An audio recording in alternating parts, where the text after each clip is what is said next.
큰돈 떨어진다 키읔 기다려. 남편이 내 연녀한테 보낸 메시지였어요. 그 큰돈이 뭔지 아세요? 제 사망보험금 10억이었습니다. 저는 그때 폐암 3기 선고를 받고 병원 침대에 누워 있었거든요. 숨쉬기도 힘들어서 산소호흡기에 의지하고 있는데 이 인간이 제 약을 가짜로 바꿔치기 하고 있었던 거예요. 치료가 왜 안 됐나 싶어서 매일 밤 울었는데 아 진짜 남편이 저를 천천히 죽이고 있었던 겁니다.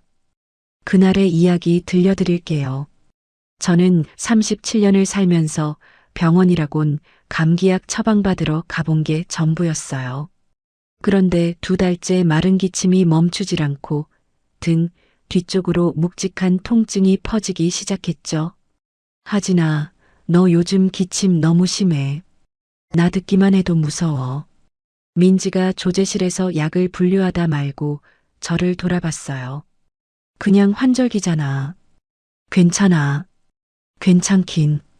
2달째 그러는 게 괜찮아? 내일 당장 호흡기내과 가. 내가 예약 잡아줄까? 민지가 컴퓨터 앞으로 다가가며 이미 병원 홈페이지를 열고 있었어요. 저는 괜히 큰일을 만드는 것 같아서 손사래를 쳤지만 민지는 제 대답도 듣지 않고 예약 확인증을 프린트해서 제 가운 주머니에 넣어버렸죠. 그렇게 대학병원 호흡기내과에 갔고 촬영을 마친 뒤 결과를 기다리는 30분 동안 대기실 플라스틱 의자에 앉아 있었습니다. 설마, 설마, 설마. 그 단어만 머릿속에서 맴돌았어요. 서아진님 들어오세요. 진료실 문이 열리고 박도영 선생님이 모니터를 가리키며 의자에 앉으라고 했습니다. 서아진 씨, 여기 보이시죠? 선생님이 화면 속 하얀 덩어리를 손가락으로 짚었어요.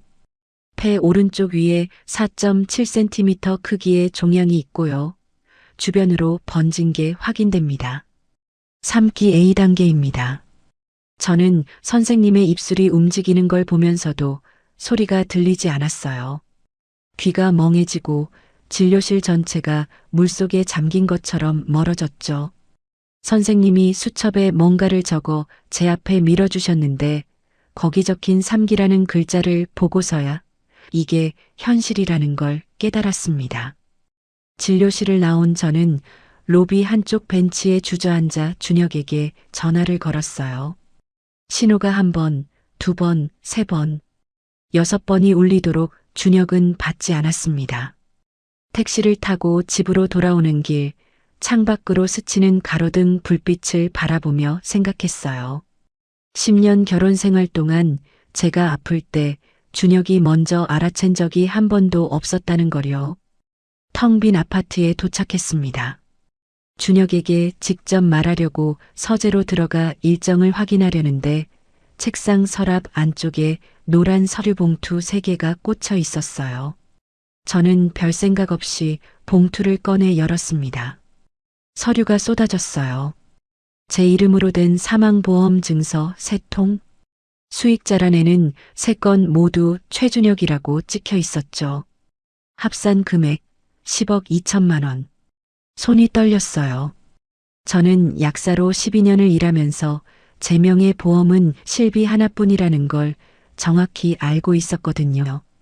제가 모르는 사이에 가입된 사망보험 3건. 심장이 쪼여드는 것 같았습니다.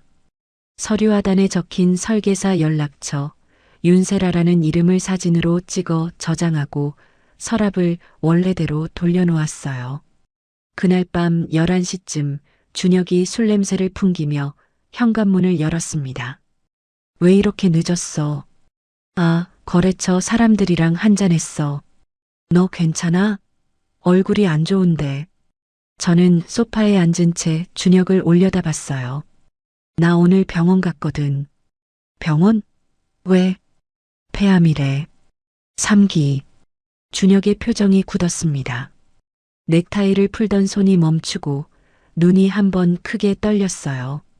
그리고 3초쯤 지났을까 준혁이 제 옆에 앉더니 어깨를 감싸 안았죠.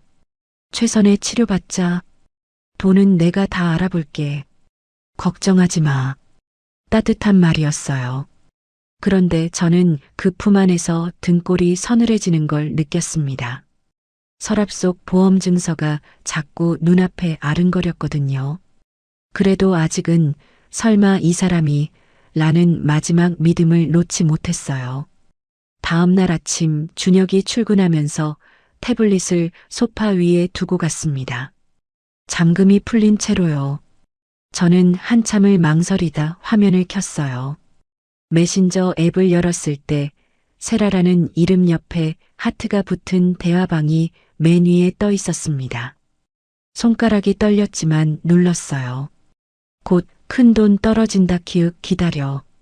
준혁의 메시지였어요. 그 아래 세라의 답장.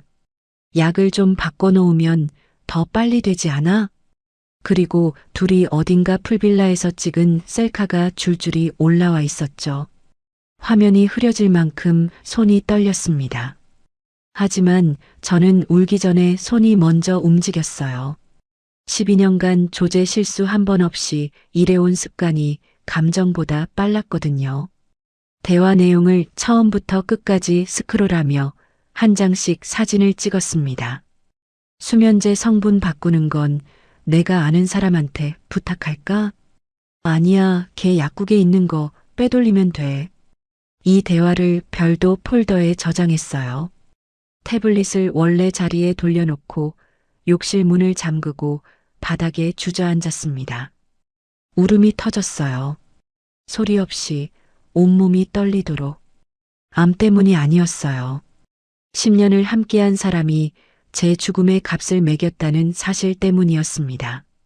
거울 속 제 얼굴을 봤어요. 눈이 벌겋게 부은 채로 저를 바라보는 그 얼굴에게 말했습니다. 서아진, 올 시간의 증거를 모아. 눈물을 닦고 욕실 문을 열었어요. 그리고 이틀을 아무 일 없는 것처럼 보냈습니다. 사흘째 되는 날 저녁, 저는 오래 연락을 끊고 지내던 오빠에게 문자를 보냈어요. 오빠, 나 좀 도와줘. 4년 전 명절 자리에서 오빠가 준혁의 사업 방식을 정면으로 지적했고 고성이 오갔고 저는 준혁 편을 들었습니다. 그날 이후 오빠와 저 사이에 연락은 끊겼죠. 문자를 보내고 3초 만에 답장이 왔어요. 어디야? 간다. 저는 핸드폰을 가슴에 안고 눈을 감았습니다. 싸울 준비가 됐다는 걸 느꼈어요. 다음 날 저녁 퇴근하자마자 오빠의 사무실로 갔습니다. 건물 3층, 간판도 작은 민간조사 사무실. 문을 열자 오빠가 책상 앞에 앉아 저를 기다리고 있었어요. 앉아. 오빠는 군더더기 없이 한마디만 했고 저는 가방에서 서류 봉투와 핸드폰을 꺼내 테이블 위에 펼쳐 놓았습니다. 보험증서 사진, 태블릿 메신저 캡처본. 오빠가 사진을 한 장씩 넘기다가 손을 멈췄어요. 약 바꿔치기 하면 더 빨리 끝나지 않아? 그 메시지에서요. 오빠의 턱이 딱딱하게 굳었습니다. 하진아, 이건 살인 계획이야. 농담이 아니라. 오빠가 낮은 목소리로 말하며 의자 등받이에 몸을 기댔어요. 잠시 천장을 올려다보더니 입을 열었죠. 4년 전에 그놈 눈빛이 수상했어. 내가 그때 더 세게 막았어야 했는데. 저는 아무 말도 못했습니다. 4년 전 제가 오빠 대신 준혁 편을 든 게 떠올랐거든요. 오빠가 다시 사진들을 정리하며 말했어요. 이 캡처만으로는 부족해. 법정에서 농담이었다고 빠져나갈 수 있거든. 실제로 약을 바꿨는지 물증이 있어야 해. 물증이라면? 너 지금 먹고 있는 약 있잖아. 수면제든 뭐든. 한 알도 안 먹고 따로 모아. 성분 분석을 해봐야 돼. 저는 고개를 끄덕였어요. 약사니까요. 그 정도는 할 수 있었습니다. 집에 돌아온 뒤 약상자를 열었어요. 수면제를 꺼내 형광등 아래에서 자세히 들여다봤습니다. 각인 번호가 달랐어요. 원래 처방받은 약은 앞면에 알파벳과 숫자 조합이 새겨져 있는데 이건 각인 모양이 미세하게 다르고 색상도 한 톤 연했죠. 12년을 약 만지며 살아온 손이 알아챈 거예요. 다음 날 점심시간 조제실에서 민지를 불렀습니다. 민지야, 부탁이 하나 있어. 뭔데? 얼굴이 왜 그래? 이거 성분 분석 좀 해줄 수 있어? 근데 아무한테도 말하면 안 돼. 결과 나올 때까지 절대로. 민지가 제 손에 들린 약을 보더니 눈이 커졌어요. 뭔가 묻고 싶은 게 얼굴에 가득했지만 제 표정을 보고는 묻지 않았습니다. 알겠어. 며칠 걸릴 수 있어. 민지가 약을 받아가온 주머니에 넣으며 고개를 끄덕였죠. 같은 주 오빠는 현직 시절 후배인 서부경찰서 한정우 팀장에게 연락을 넣었어요. 비공식으로 만나 보험 가입 내역과 메신저 증거를 보여줬고 한정우 팀장은 자료를 한참 들여다본 뒤 이렇게 말했다고 합니다. 형, 물증이 한 끈만 더 있으면 영장 나갑니다. 일주일 뒤 민지에게서 전화가 왔어요. 하진아, 지금 만날 수 있어? 목소리가 심상치 않았습니다. 병원 구내식당 구석자리에서 민지가 분석 결과지를 밀어줬어요. 이거 졸피뎀 아니야. 뭔데? 고용량 신경안정제 계열이야. 이걸 폐가 안 좋은 사람이 오래 먹으면 숨 쉬는 기능이 점점 떨어져. 민지의 손가락이 결과지 위에서 떨리고 있었어요. 하진아, 누가 너 약을 바꿔놓은 거야? 저는 대답 대신 결과지를 접어 가방에 넣었습니다. 의심이 아니라 숫자로, 데이터로 확인된 거예요. 준혁이 이미 저를 천천히 죽이고 있었다는 걸. 그 즉시 대학 동기 예린이에게 전화를 걸었어요. 예린아, 나 좀 봐야 해. 오늘 가능해? 강남의 한 카페에서 예린이를 만났습니다. 보험 증서, 메신저 캡처, 약물 분석 결과를 차례로 테이블 위에 놓자 예린이가 하나하나 읽어내려갔어요. 커피잔을 내려놓으며 입을 열었죠. 하진아, 이 정도면 충분히 잡을 수 있어. 근데 확실하게 끝내려면 현행범이어야 해. 현행범? 그 사람이 직접 손을 쓰는 순간을 잡아야 된다는 거야. 그래야 빠져나갈 구멍이 없어. 예린이가 펜을 꺼내 냅킨 위에 뭔가를 적기 시작했어요. 네가 입원한 상태에서 산소호흡기에 의지하는 모습을 보여줘. 그러면 그 사람이 손 대겠지. 그 순간을 영상으로 잡고 동시에 형사가 들이닥치는 거야. 영상으로 찍어도 돼? 내 병실이고 내 동의서가 있으면 돼. 거기에 경찰 쪽에서 별도로 감시 영장까지 받아두면 완벽하고. 저는 예린이의 눈을 바라봤어요. 예린이도 저를 똑바로 보며 말했습니다. 무섭지? 무섭지. 근데 그 사람이 내 죽음으로 웃게 두지는 않을 거야. 그날부터 저는 연기를 시작했어요. 집에서 일부러 기침을 심하게 하고 밥도 잘 못 먹는 척 했죠. 준혁이 걱정스러운 표정을 지으며 말했습니다. 하진아, 입원해서 제대로 치료받자. 내가 병원 알아볼게. 예상보다 적극적이었어요. 저는 고개를 끄덕이며 고마운 척 웃어 보였죠. 그 사이 오빠는 준혁의 동선을 따라다녔습니다. 퇴근 후 세라의 오피스텔에 1시간 반을 머물다 나오는 걸 목격하고 시간과 장소, 차량 번호를 꼼꼼히 기록했어요. 입원 전날 밤 저는 베란다에 서서 서울의 야경을 내려다봤습니다. 내일부터 시작이에요. 실패하면 저한테는 아무것도 남지 않죠. 시간도 체력도 기회도. 그래도 한 가지는 분명했어요. 저 사람이 제 죽음으로 돈을 세는 꼴은 절대 보지 않겠다고요. 다음 날 아침 대학병원 7075 1인실에 입원했습니다. 오빠는 새벽에 이미 천장 구석 2곳에 초소형 카메라를 설치해뒀고 한정우 팀장은 감시 영장과 세라에 대한 체포영장까지 미리 받아놓은 상태였어요. 산소호흡기 마스크를 쓰고 눈을 감았습니다. 이 병실이 무대가 되는 거예요. 저는 준비가 됐습니다. 이번 첫째 날 점심시간에 준혁이 꽃다발과 삼계탕을 들고 병실 문을 열었어요. 하진아, 이거 네가 좋아하는 데서 사왔어. 따뜻할 때 먹어. 준혁이 삼계탕 뚜껑을 열며 숟가락을 건네줬습니다. 간호사가 링거를 확인하러 들어오자 준혁이 고개를 돌리며 눈시울을 붉혔어요. 아내가 빨리 좋아져야 할 텐데 제가 더 신경 썼어야 했는데. 간호사가 안쓰러운 표정으로 준혁의 어깨를 토닥이며 나갔죠. 저는 그 능숙한 표정 전환을 바라봤습니다. 10년 동안 이 사람이 제 앞에서 쓴 가면이 몇 개였을까? 그래도 계획대로 지친 미소를 지어 보였어요. 고마워. 맛있게 먹을게. 저녁 면회 시간이 끝나고 준혁이 돌아간 뒤 저는 호출벨을 눌렀습니다. 담당 간호사 수빈이가 들어왔어요. 서아진님, 어디 불편하세요? 숨이 좀 답답해서요. 수빈이가 산소호흡기 유량을 올려주는 과정을 저는 눈을 반쯤 감은 채 지켜봤어요. 밸브를 어느 방향으로 돌리는지, 알람은 어떻게 해제하는지, 준혁이 손을 댈 때 어떤 동작을 보일지 미리 알아둬야 했거든요.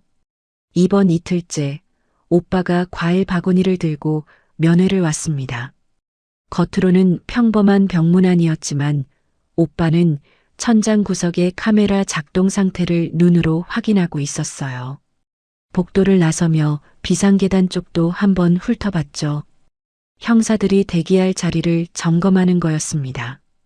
간호사 스테이션 앞에서 수빈이와 마주치자 오빠가 자연스럽게 과일 바구니를 들어 보였어요.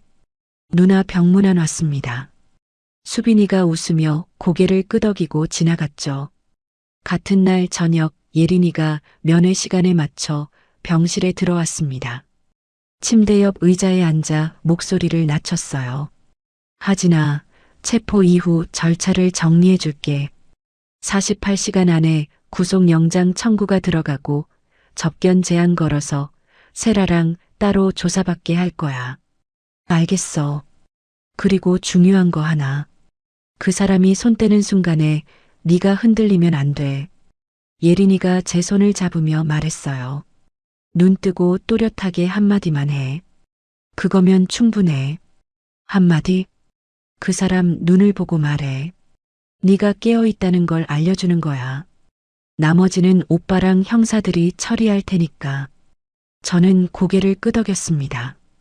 이번 사흘째 제 폐 기능이 실제로 떨어지고 있었어요. 준혁이 바꿔놓은 가짜 약을 그동안 먹었으니까요. 회진 때 박도영 선생님이 모니터를 보며 고개를 갸웃했습니다. 서아진 씨, 수치가 좀 빠져요. 산소 보조 치료를 시작하겠습니다. 저는 가짜 약 때문이라는 진짜 이유를 아직 말할 수 없었어요. 그냥 고개를 끄덕이며 처방에 따랐죠. 산소호흡기에 의지하게 된 이 상황이 역설적으로 작전의 무대를 완성시키고 있었습니다. 그날 저녁 면회 시간 준혁이 병실에 와서 산소호흡기를 쓴 제 모습을 봤어요. 표정이 미묘하게 변했습니다. 놀라는 것도 아니고 걱정하는 것도 아닌 뭔가를 계산하는 눈빛이었죠. 숨쉬기가 너무 힘들어. 밤에 이거 없으면 잠을 못 자. 제가 일부러 힘겹게 말하자 준혁의 눈동자가 움직였어요. 제 얼굴이 아니라 산소호흡기 유량 조절 밸브 쪽으로요. 한번 흘깃. 저는 그걸 놓치지 않았습니다. 한편 같은 시각 오빠가 병원 주차장에서 준혁의 차를 지켜보고 있었어요. 면회를 마치고 나온 준혁이 주차장 한쪽에 세워진 차로 걸어가 조수석에 탔습니다. 세라의 차였죠. 15분쯤 뒤 준혁이 내리면서 봉투 하나를 손에 쥐고 있었고 오빠가 망원 카메라로 그 장면을 찍었어요. 준혁이 병원 1층 화장실로 들어가 봉투에서 작은 약병을 꺼내 점퍼 주머니에 옮겨 담는 모습까지 오빠는 연속으로 기록했습니다. 이번 나흘째 낮 병원 로비 카페에서 민지를 만났어요. 하진아, 추가로 확인해 봤거든. 민지가 종이컵을 내려놓으며 말했습니다. 너 항암 보조제 2가지 중에 하나도 바뀌어 있었어. 그냥 비타민이야. 뭐? 항암 치료 자체를 방해한 거야. 병이 빨리 나빠지게. 저는 이를 악물었어요. 수면제만이 아니었던 거죠. 준혁은 제 치료까지 망가뜨리고 있었습니다. 분석 결과서를 예린이에게 바로 보냈고 저는 몰래 정품약으로 바꿔먹기 시작했어요. 하지만 준혁 앞에서는 여전히 점점 나빠지는 연기를 이어갔습니다. 이번 닷새째 저녁 준혁이 병실에 앉아 제 손을 잡으며 말했어요. 이번 주 토요일에 내가 하루 종일 옆에 있어줄게. 간병인 아주머니는 쉬시라고 해도 되지? 저는 그 말을 듣는 순간 알았습니다. 단둘이 남으려는 거였어요. 그래, 고마워. 준혁이 돌아간 뒤 오빠에게 문자를 보냈어요. 이번 주 토요일 밤이야. 오빠에게서 바로 답이 왔죠. 한 팀장한테 연락 넣는다. 금요일 밤 병실 불이 꺼진 어둠 속에서 저는 천장을 올려다봤습니다. 카메라 렌즈는 보이지 않았지만 거기 있다는 걸 알았어요.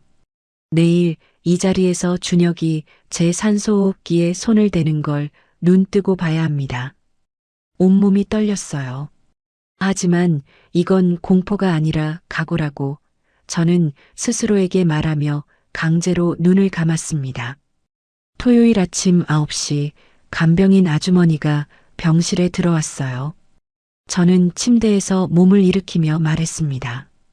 아주머니, 오늘은 남편이 와서 봐준다고 했거든요. 쉬셔도 돼요. 괜찮으시겠어요? 호흡기도 달고 계시는데. 네, 하루쯤은 괜찮아요. 푹 쉬세요. 아주머니가 가방을 챙겨 나간 뒤 저는 병실 천장 구석을 올려다봤습니다. 카메라가 돌아가고 있을 거예요. 맞은편 빈 병실에서는 오빠가 새벽 6시부터 모니터링 장비 앞에 앉아 있을 거고요.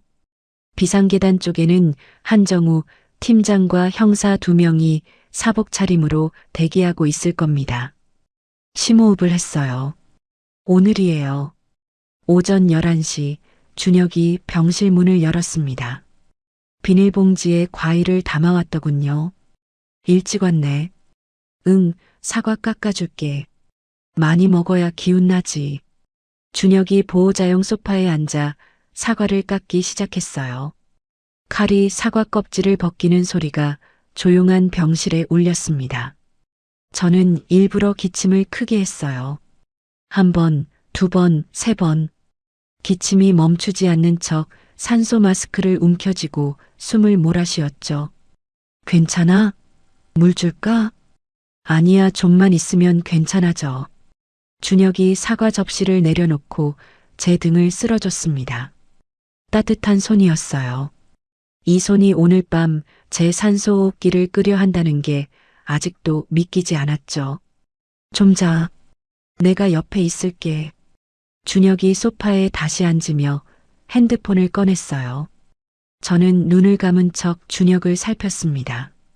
점퍼 주머니가 한쪽으로 살짝 처져 있었어요. 무언가의 무게 때문에. 오후 3시쯤 준혁이 자리에서 일어났습니다. 나 잠깐 화장실 다녀올게. 준혁이 복도로 나갔어요. 오빠가 맞은편 병실 모니터로 준혁의 움직임을 지켜보고 있었을 겁니다. 나중에 들은 이야기로는 준혁이 화장실이 아니라 1층 로비 구석으로 내려갔다고 해요. 거기서 세라에게 전화를 걸었고 통화하며 고개를 끄덕이고 시계를 확인하는 모습을 오빠가 직접 봤죠. 오빠는 한정우 팀장에게 문자를 보냈습니다. 오늘 밤 실행할 가능성 높음. 준혁이 10분 뒤 병실로 돌아왔어요. 아무 일 없었다는 듯 소파에 앉아 핸드폰을 만지작거렸죠. 저녁이 됐습니다. 병원 식당에서 가져온 죽을 준혁이 떠먹여줬어요. 맛없지? 퇴원하면 맛있는 거 먹으러 가자. 응, 저는 짧게 대답하며 죽을 삼켰습니다. 목구멍이 바짝 말라 있었어요.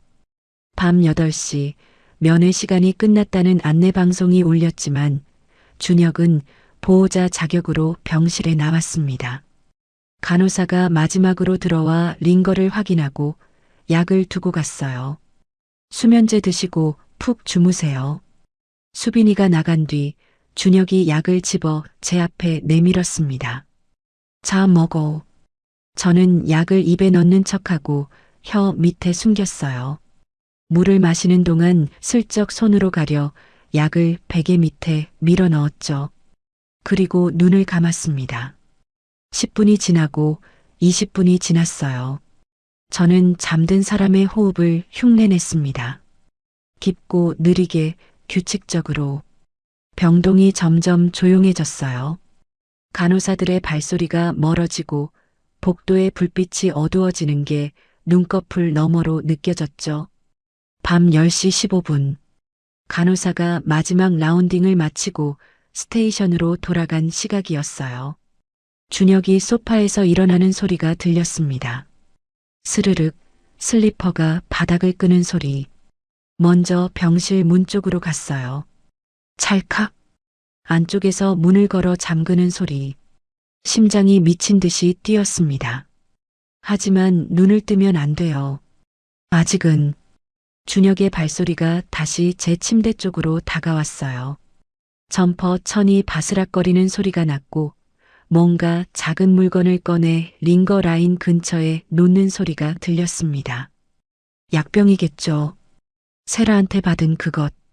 그리고 준혁의 손이 산소호흡기 쪽으로 뻗었어요.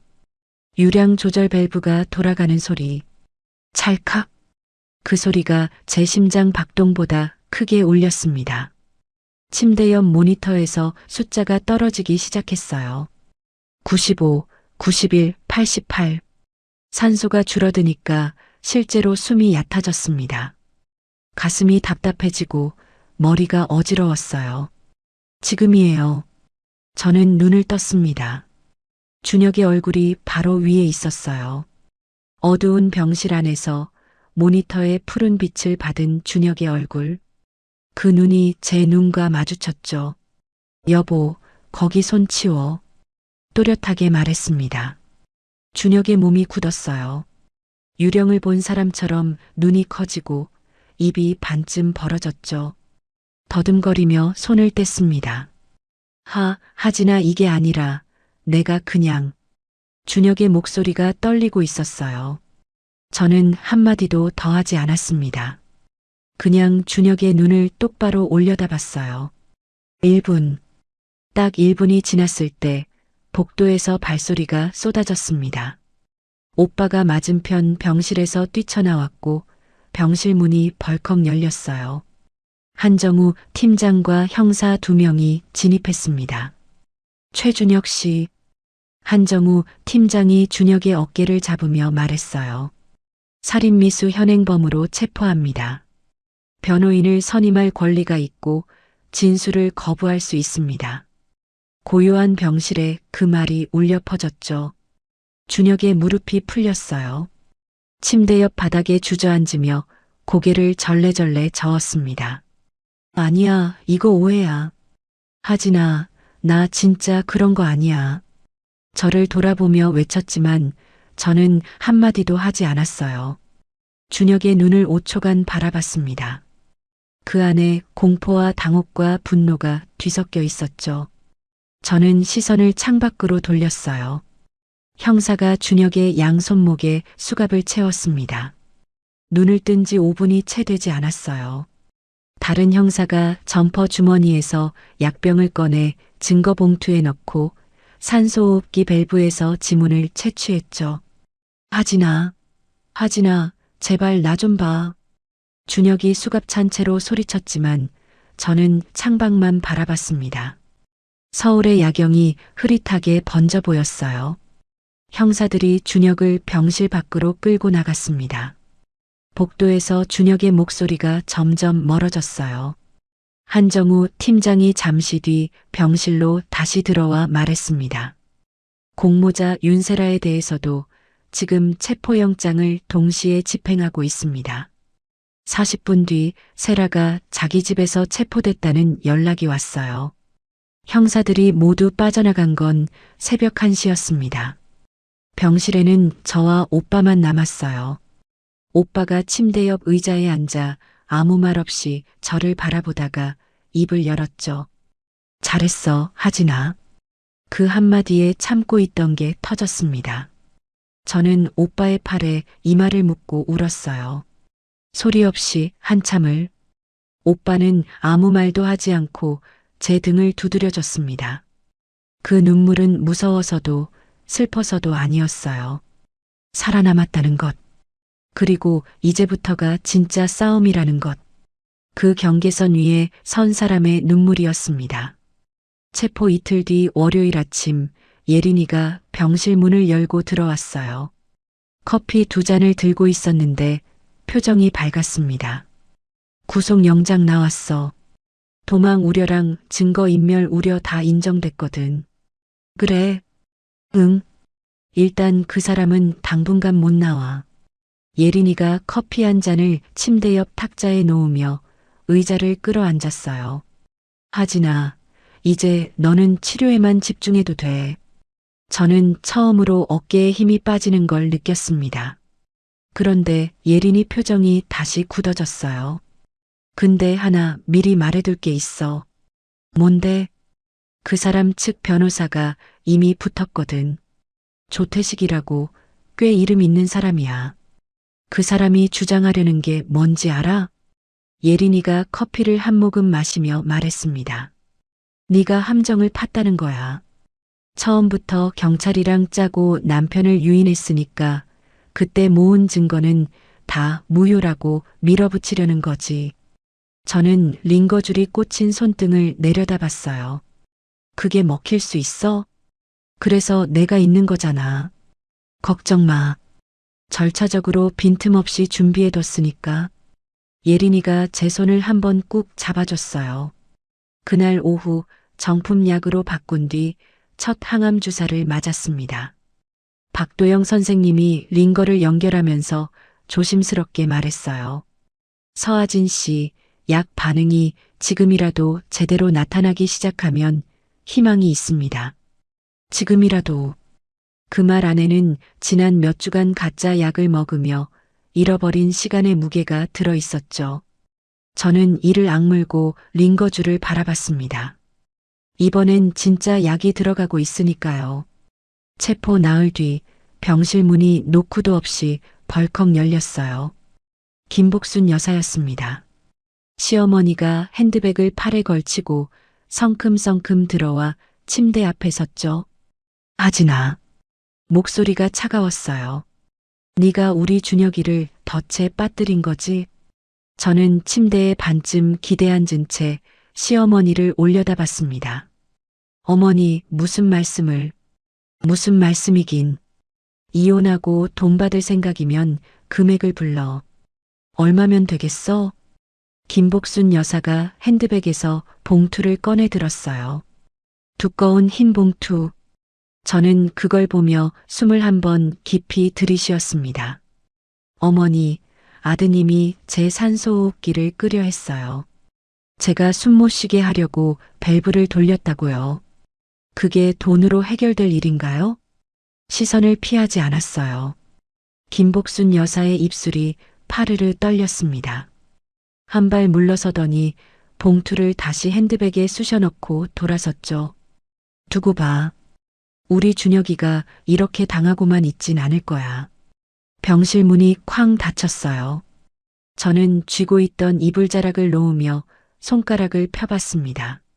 손톱 자국이 손바닥에 빨갛게 찍혀 있었죠. 그날 저녁 오빠에게서 전화가 왔어요. 하진아, 그놈이 면회온 어머니한테 이런 말을 했대. 뭐래? 아내가 입원 전부터 함정을 팠다는 걸 증명하면 무죄가 나온다고. 저는 전화기를 꽉 잡았습니다. 그러니까 그쪽 변호사가 밀어붙이려는 게 바로 그거야. 네가 처음부터 짰다는 거. 오빠 예린이가 데뷔하고 있으니까. 내사 기록이랑 영장 서류 다 갖고 있어. 응, 나도 한 팀장한테 연락해서 서류 정리하라고 했어. 걱정 마. 일주일 뒤 사건이 뉴스에 나왔습니다. 남편 암 투병 아내 보험금 노리고 살인미수라는 제목이 포털 첫 화면에 떴어요. 병원 출입구에 기자들이 몰려들었고 1층 로비가 카메라와 마이크로 가득 찼죠. 예린이가 전화로 말했어요. 언론 대응은 내가 다 할게. 너는 기자 만나지 마. 치료에만 집중해. 알겠어. 하진아, 우리가 이기고 있어. 흔들리지 마. 구속 2주차에 소식이 하나 더 왔습니다. 세라가 검찰 조사에서 모든 걸 부인했다는 거예요. 보험 설계는 했지만 죽이려는 계획은 전혀 몰랐고 최준혁이 혼자 한 일이라고 진술했대. 오빠가 사무실에서 전화로 전해줬어요. 예린이는 예상했다는 듯 담담하게 말했죠. 괜찮아. 돈 흐름을 보면 답이 나와. 검찰에 금융자료 내놓으라고 신청할게. 2주 뒤 법원 영장으로 확보한 금융자료가 예린이에게 열람 허가됐습니다. 예린이가 병실에 와서 서류를 펼쳐 보여줬어요. 마, 준혁 계좌에서 세라한테 6개월 동안 4,800만 원이 넘어갔어. 4,800만 원? 그리고 이 돈이 넘어간 시점이 내 이름으로 보험 가입된 시점이랑 정확히 맞아. 한 건 가입하고 돈 보내고 또 가입하고 또 보내고. 예린이가 형광펜으로 표시한 날짜들을 손가락으로 짚었어요. 이거면 세라가 몰랐다는 말은 안 통해. 분리해서 따로 기소해달라고 의견서 냈어. 항암치료 3주차 첫 번째 중간 검사를 받았습니다. 박도영 선생님이 화면을 보며 고개를 끄덕였어요. 줄었습니다. 4.7cm에서 3.9cm로. 줄었어요? 네. 반응이 좋아요. 이 추세면 수술이 가능한 크기까지 내려올 수 있습니다. 저는 진료실에서 처음으로 희망이라는 단어를 소리내어 말했어요. 이 병도 법정도 동시에 이길 수 있다는 게 처음으로 가슴에 차올랐습니다. 하지만 그날 저녁 오빠가 심각한 표정으로 병실을 찾아왔어요. 하진아, 문제가 하나 생겼어. 뭔데? 그쪽 변호사가 민지를 증인으로 부르겠다고 신청했어. 저는 숨이 멎는 것 같았습니다. 민지를? 비공식으로 약물 분석한 거 문제 삼으려는 거야. 병원 장비를 개인 부탁으로 썼으니까 증거가 오염됐다고 밀어붙이려는 거지. 오빠, 그러면 민지 경력에 문제가 생길 수도 있잖아. 오빠가 고개를 끄덕였어요. 저는 그날 밤 잠을 이루지 못했습니다. 저를 도와준 사람까지 피해를 보게 될지도 모른다는 생각에 천장만 바라봤죠. 다음 날 아침 민지에게 전화를 걸었어요. 민지야, 나 때문에 내 경력에 문제가 생길 수도 있대. 정말 미안해. 3초간 침묵이 흘렀습니다. 그리고 민지가 말했어요. 하진아, 내 약이 바뀐 걸 확인하고도 가만히 있었으면 그게 약사야? 법정이든 어디든 나가서 말할게. 걱정하지 마. 저는 전화기를 쥔 채 한참 동안 말을 잇지 못했습니다. 이 싸움에서 제 곁에 서 있는 사람들의 무게를 비로소 온전히 느꼈어요. 반드시 이겨야 할 이유가 하나 더 늘었죠. 체포로부터 2달 뒤 서울중앙지방법원 301호 법정에 첫 공판이 열렸습니다. 저는 항암치료로 빠진 머리카락 위에 모자를 눌러쓰고 피해자 대리인석에 앉았어요. 방청석 맨 앞줄에 김복순 여사가 앉아 있었고 바로 옆에 준혁 측 변호사 조태식이 서류를 정리하며 자신만만한 표정을 짓고 있었죠. 피고인석에 준혁이 들어왔습니다. 수감복 차림에 얼굴이 수척해져 있었어요. 준혁은 고개를 숙인 채 한 번도 저를 쳐다보지 않았습니다. 검찰 측이 먼저 일어났어요. 보험증서, 메신저 캡처, 약물 분석 결과, 병실 감시 영상, 주차장에서 찍은 사진을 순서대로 화면에 띄우며 말했습니다. 피고인 최준혁은 아내의 사망을 통해 보험금을 받으려는 목적으로 약을 바꿔치기하고 산소호흡기를 조작하는 두 가지 방법을 동시에 사용했습니다.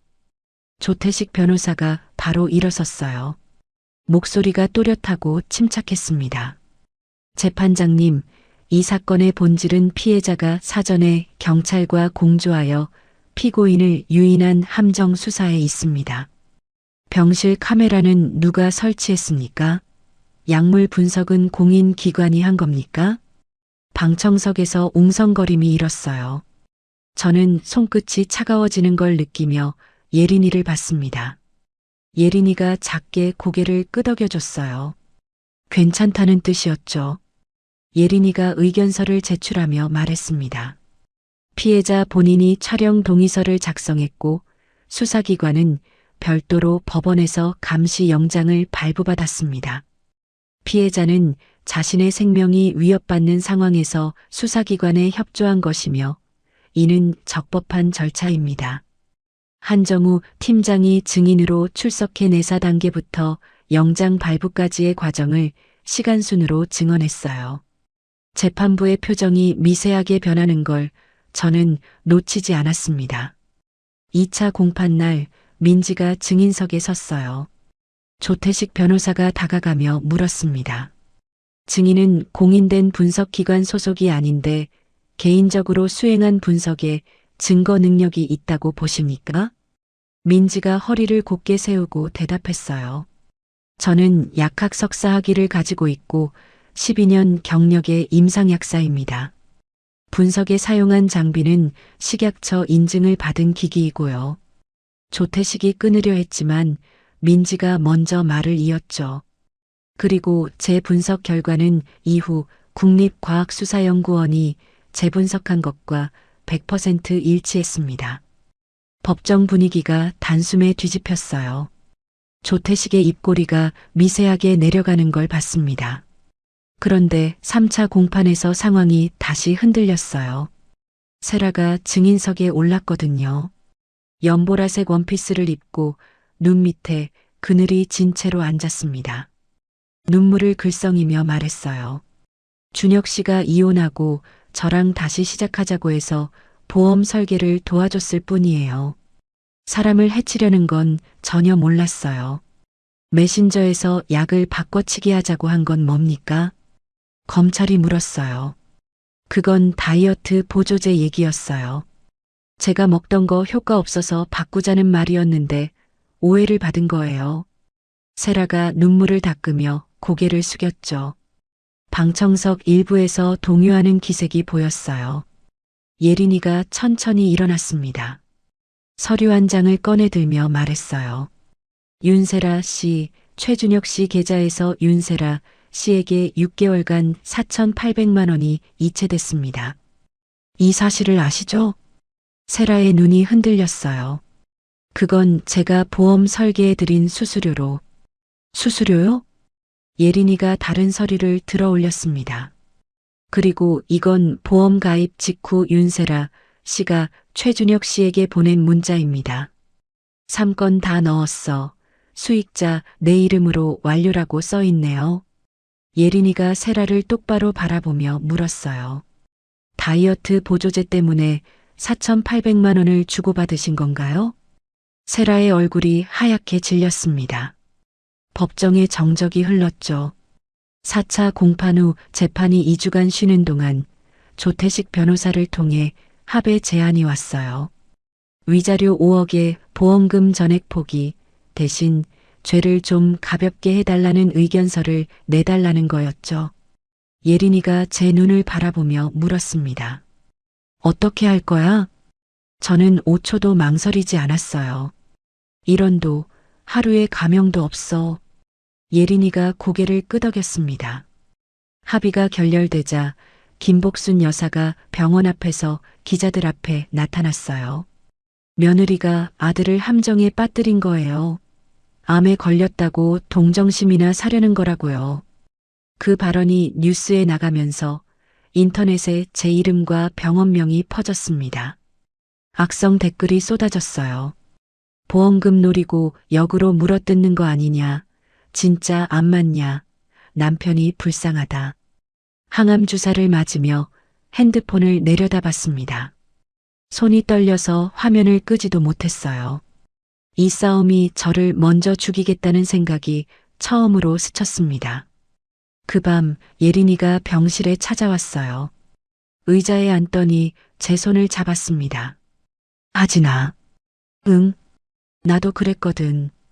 예린이가 창밖을 바라보며 말했어요. 전 남편한테 3년을 당했어. 네가 미치는 건지 내가 미치는 건지 모를 만큼. 지금 네가 느끼는 거 나 알아. 저는 예린이를 봤어요. 예린이 눈에 물기가 고여 있었습니다. 근데 우리 이기고 있어, 하진아. 법정에서 이기고 있다고. 예린이가 제 손을 꽉 쥐었어요. 흔들리지 마. 네가 쓰러지면 그 사람들이 원하는 대로 되는 거야. 저는 고개를 끄덕였습니다. 예린이의 손에서 전해지는 온기가 핸드폰 화면의 차가운 글자들보다 더 크게 느껴졌어요. 흔들렸던 마음을 다잡았습니다. 다음 공판을 준비해야 했으니까요. 휴정 2주 뒤 열린 5차 공판, 재판부가 먼저 입을 열었어요. 피고인 윤세라의 이전 진술에 위증 혐의가 있어 별도 회부하겠습니다. 피고인에게 진술을 정정할 기회를 한 번 더 드립니다. 세라의 얼굴이 굳었습니다. 옆에 앉은 세라의 변호사가 귓속말을 했고 세라가 고개를 절레절레 저었어요. 하지만 변호사가 다시 뭔가를 말하자 세라의 어깨가 축 처졌습니다. 10분간 휴정 뒤 세라가 증인석에 다시 섰어요. 이번엔 눈물이 아니라 체념한 표정이었죠. 최준혁 씨와 함께 보험금을 받을 목적으로 보험 가입을 계획했고 약을 바꾸는 것도 알고 있었습니다. 법정이 술렁였어요. 피고인석에서 준혁이 벌떡 일어났습니다. 세라, 너까지 왜 이래? 우리 둘이 같이 하기로 한 거잖아. 왜 나한테만 뒤집어 씌워? 재판장이 의사봉을 내리쳤어요. 피고인, 자리에 앉으세요. 준혁이 형사에게 제지당하며 주저앉았습니다. 두 손으로 머리를 감싸 쥔 채 고개를 숙였죠. 저는 그 모습을 바라보며 아무런 감정도 읽으려 하지 않았어요. 세라의 자백 직후 추가 증인이 나왔습니다. 세라의 전 직장 동료 보험 설계사였어요. 윤세라 씨가 예전에도 비슷한 얘기를 한 적이 있습니다.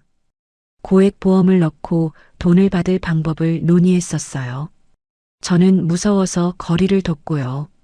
검찰이 세라에 대해 과거 사건까지 추가 수사를 시작한다고 밝혔습니다. 세라가 피고인석에서 입술을 꽉 깨물었어요.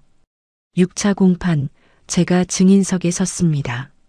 항암 치료로 수척해진 몸에 마스크를 쓴 채 의자에 앉았어요. 방청석이 꽉 차 있었고 기자들의 펜이 움직이는 소리가 들렸죠. 검찰이 물었습니다. 피해자분, 처음 사망보험 서류를 발견했을 때 어떠셨습니까? 저는 마이크를 당기며 입을 열었어요. 암 선고를 받은 날이었어요. 병원에서 돌아와서 서랍을 열었는데 제 목숨에 10억이라는 값이 붙어 있더라고요. 남편이 그걸 붙여놨다는 게 믿기지 않았습니다. 약이 바뀐 사실을 알기 전까지는 어떠셨습니까? 왜 치료가 안 듣는지 몰랐어요. 매일 약을 먹는데 자꾸 나빠지니까 밤마다 혼자 울었습니다. 이대로 죽는 건가 싶어서 목소리가 떨렸지만 끝까지 말했어요. 방청석 곳곳에서 훌쩍이는 소리가 났습니다. 제 진술이 끝나고 준혁의 최후 진술 차례가 왔어요. 준혁이 천천히 일어섰습니다. 얼굴이 많이 야윈 상태였죠. 빚 때문이었습니다. 사업이 망해서 채권자들한테 쫓기고 있었고 보험금이 필요했습니다. 그런데 정말로 아내를 해칠 생각은 없었습니다. 준혁의 목소리가 점점 작아졌어요. 결국 고개를 숙였습니다. 저는 그 모습을 바라봤어요. 진심인지 가명을 위한 연기인지 더 이상 구분하고 싶지 않았습니다. 아무 표정 없이 정면을 바라봤어요.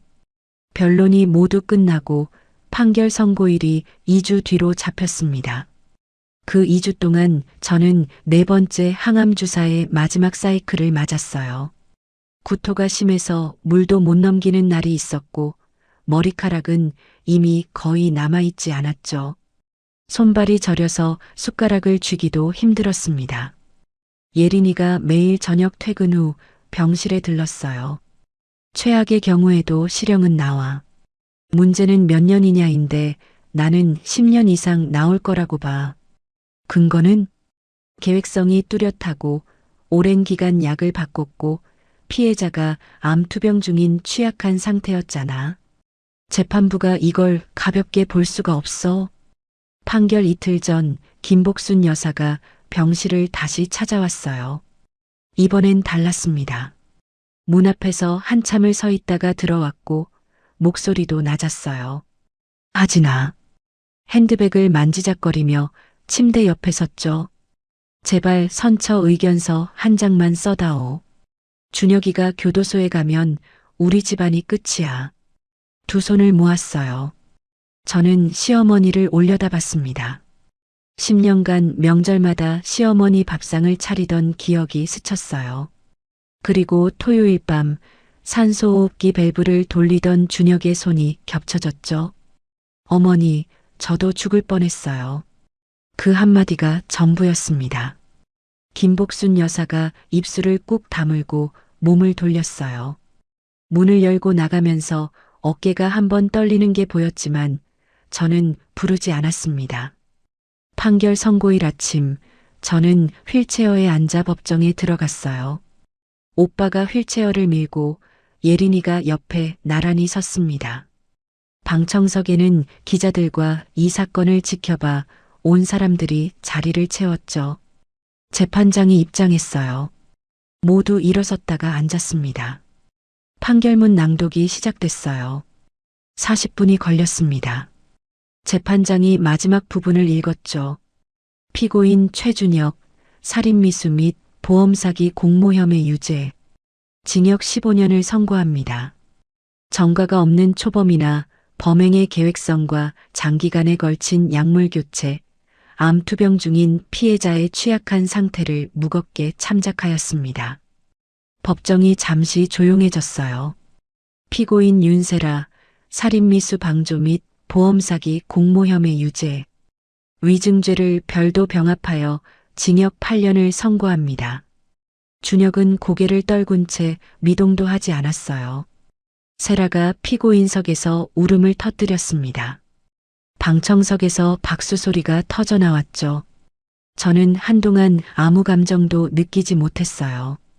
그냥 멍하니 앉아 있었습니다. 예린이가 제 어깨를 가볍게 잡아줬어요. 법정을 나서자 카메라 플래시가 쏟아졌습니다. 예린이가 기자들 앞에 서서 짧게 말했어요.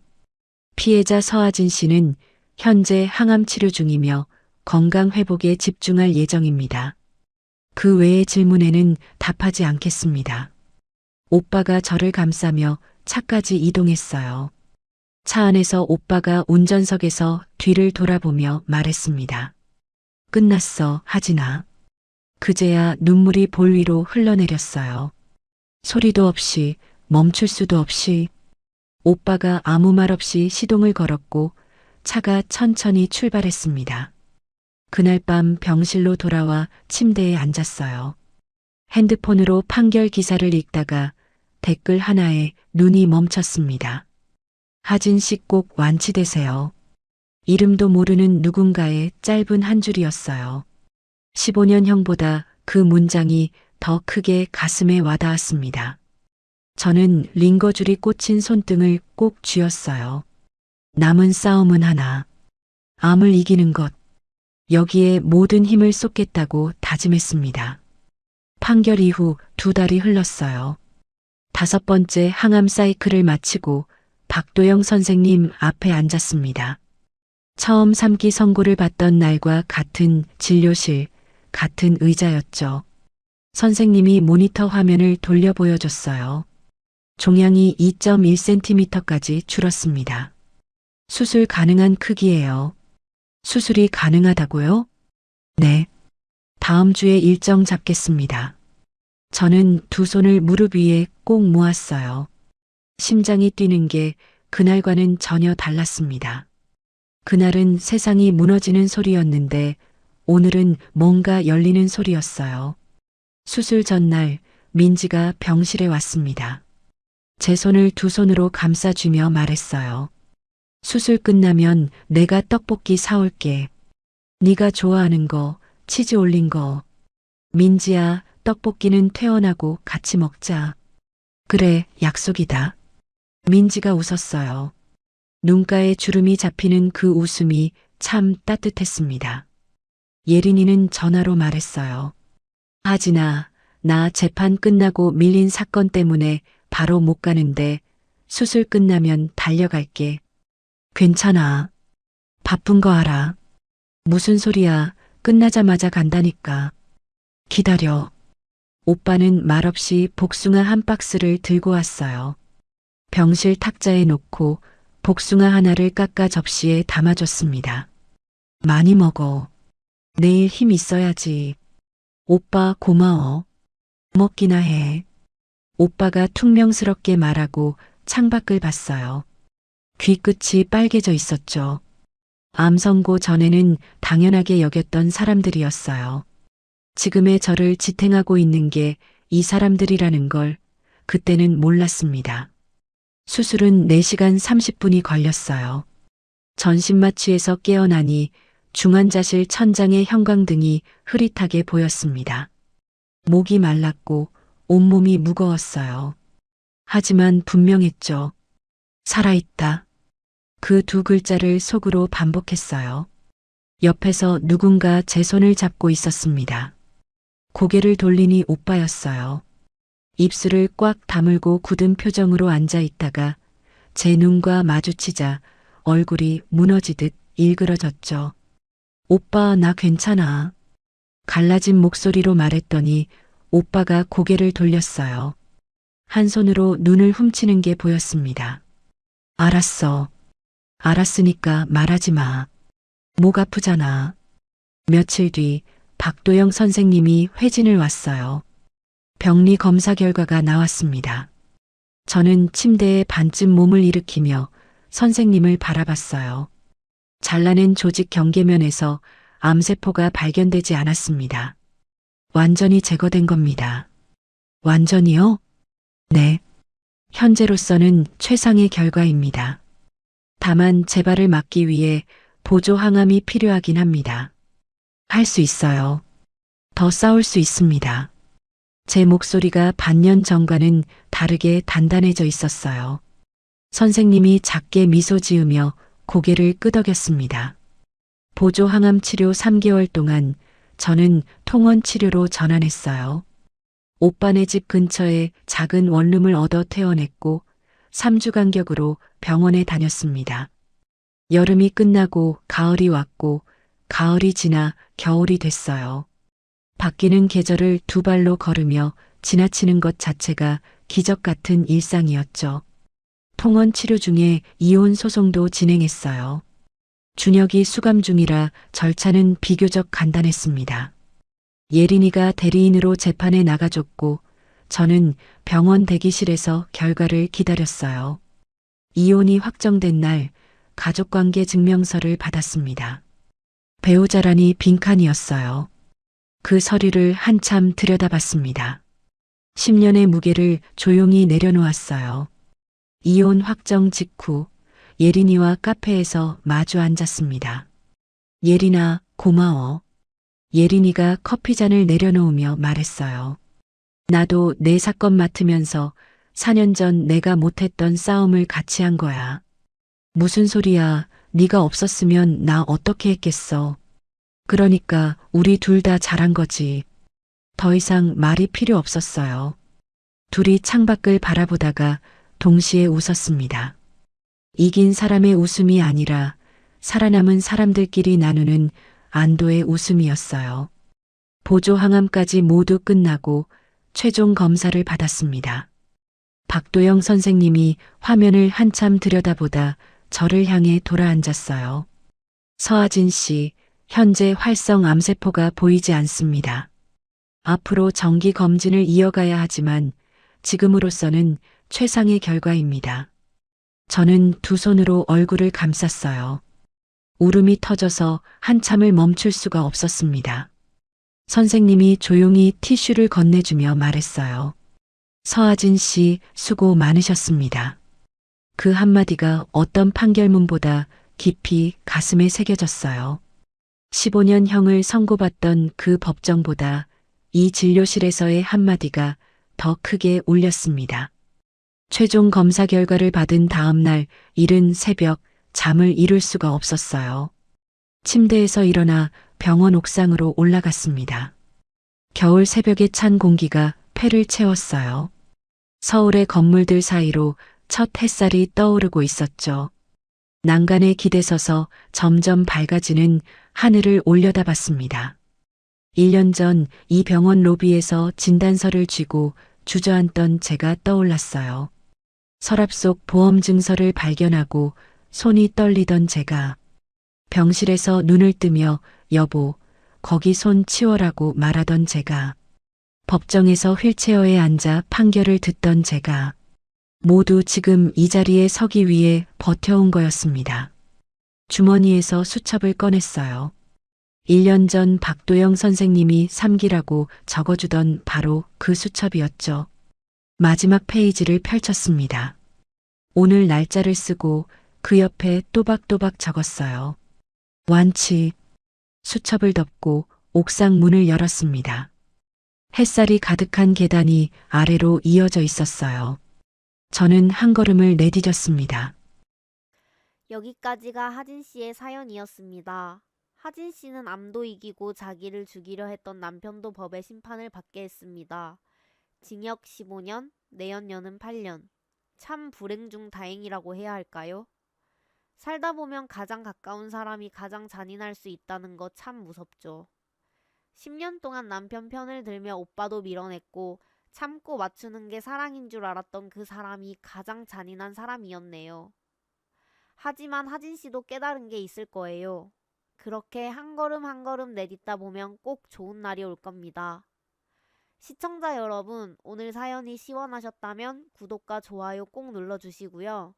이야기를 끝까지 들어주신 분이 계시다면 잘 들었다고 댓글 하나만 남겨주세요.